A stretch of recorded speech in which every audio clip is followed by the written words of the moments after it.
சிம்பிளிஃபிகேஷன்ல அடுத்த சம் பார்க்கலாம். இந்த மாடல் சம் பார்த்தோம்னா டிஎன்பிசி, எஸ்எஸ்சி, பேங்கிங், ரயில்வே இந்த மாதிரி எக்ஸாம்ஸ்ல அடிக்கடி கேட்பாங்க. ஸோ இந்த ஒரே சம்ல இந்த மாடல் சம் எப்படி கேட்டாலும் நம்ம எப்படி சால்வ் பண்ணலாங்கிறத பார்க்கலாம். 9 முதல் 12 மடங்குகளின் கூட்டுத்தொகையை காண்க.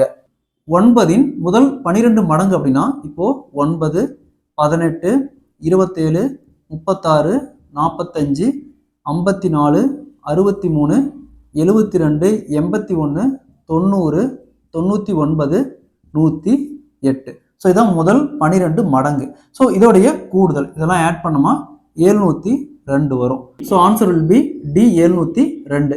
இதே கொஸ்டினை நம்ம இன்னொரு மெத்தடில் சால்வ் பண்ணலாம். ஸோ இந்த மாடல் சம் கேட்டாங்களா, இதுக்கு ஒரு ஃபார்முலா இருக்கு. ஃபர்ஸ்ட் என்ன கொடுத்துருக்காங்க, 9 மடங்கு கொடுத்துருக்காங்க. ஸோ அப்போ எந்த வேல்யூட மடங்கு கொடுக்குறாங்களோ அந்த வேல்யூ இங்கே 9 கொடுத்துருக்காங்க. 9 into n into n plus 1 divided by 2.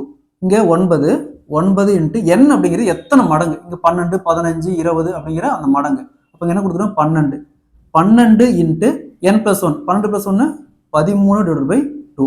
So இங்கே 12 ரெண்டால் கேன்சல் பண்ணால் 6. இப்போ என்ன வரும், 9 into 6 into 13 equal to 702. Same answer தான் வருது. ஸோ பெரிய வேல்யூஸ் எல்லாம் கொடுக்கும்போது இந்த மாதிரி ஃபார்முலா நம்ம அப்ளை பண்ணிக்கலாம். ஓகேங்களா, அந்த ஃபார்முலா நோட் பண்ணி வச்சுக்கோங்க. இதே மாதிரி இந்த சம் பாருங்க, 13 முதல் 15 மடங்குகளின் கூட்டுத்தொகையை காண கேட்குறாங்க. இந்த சம் சால்வ் பண்ணிக்கிற ஆன்சரை கமெண்ட்ல போடுங்க. இதே மாதிரி சம் ப்ரீவியஸாக நடந்த குரூப் 4 எக்ஸாம்ல கேட்டிருக்காங்க.